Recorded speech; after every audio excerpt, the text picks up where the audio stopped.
10 গোলের থ্রিলার দেখল বিশ্ব। ফ্রান্সকে 6-4 গোলে হারিয়ে তৃতীয় স্থান হলো ইংল্যান্ড।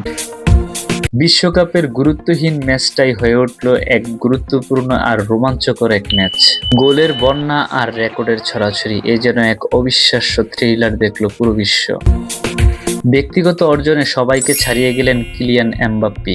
ম্যাচকে জেতাতে না পারলেও জোড়া গোল করে সর্বোচ্চ গোলদাতার দৌড়ে এমবাপ্পে।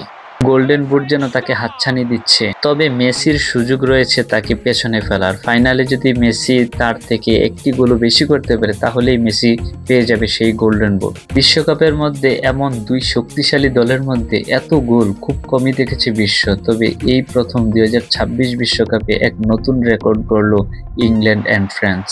সত্যি অবিশ্বাস্যকর, তবে ম্যাচটি সত্যি গুরুত্বপূর্ণ এবং রোমাঞ্চকর ছিল।